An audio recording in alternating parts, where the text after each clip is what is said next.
The following segment is sponsored by Eastern Title and Settlement and the Mortgage Link.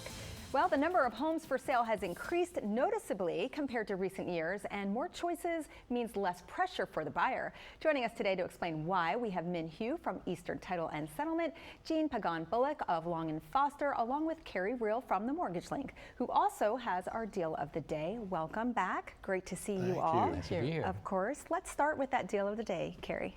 Yeah, the deal of the day, we're highlighting our closing cost crusher. So keep your savings for your sofa, as we say, and give us an opportunity to show you how to keep some of your money in your pocket so you can do stuff with your home once you purchase.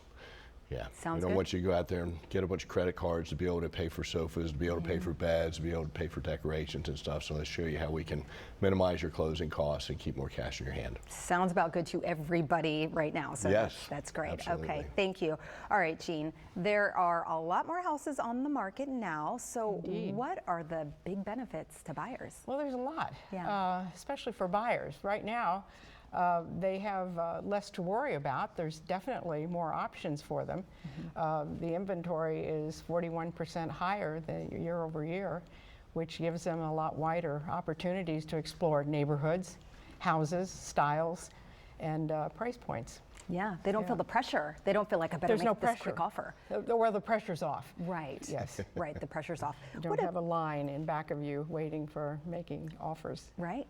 And what about negotiating power at this point, right? There's more inventory, so more choices, but then when you do make a choice, does that help out? Yes, buyers do have more power now because the sales have slowed.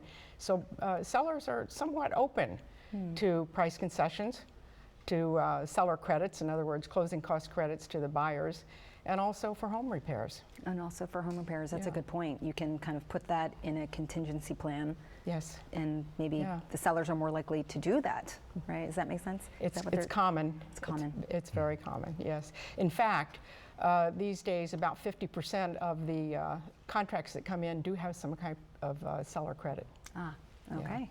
Good to know. Yes. Min, what is your role in this process? So we handle the settlement process. We examine title, make sure title is clear before it gets transferred to the buyer. But yeah, Jean is right, because right now buyers are getting contracts where they have a lot of contingency that can put in now. Before is no contingency to actually fight for that contract to be ratified. Right. So I think it's easier, less pressure on the buyers and more opportunities and more houses out there at this point. And it's given the purchasers a lot more opportunity to see the properties, think about the properties, consider whether they want to have an appraisal contingency. They're not being forced to go in there and say, we're going to buy it regardless of what it appraises for, which Right. means more cash out of pocket. They can do their home inspections, walk through it, negotiate with the sellers. They can get, like you said, closing cost concessions to yeah. reduce their closing costs. Not uncommon. Yeah, and they can negotiate the sales price. So there's, it's more of a fair market. What do they say about, transactions? It's only really fair if both parties feel like it's unfair. So I see. Yeah, good point. Good point. You mentioned the inspections, the financing options, closing costs as well is something that can be negotiated in this Yes. type of market. in the sense that you put it in there as contingencies, stating we want to have an appraisal. The financing will be contingent on the home appraising. And if it does, move forward. If it doesn't, negotiate for a lower price or walk away from the transaction. Or you can Right. buy it for the higher amount if you want to. Yeah. All right. Some people do that. The contingencies are there now, which before they weren't. They're there to protect the you have, consumers. again, for appraisal, home inspection, even a home sale contingency. In fact, I have one right now that does have a home sale contingency.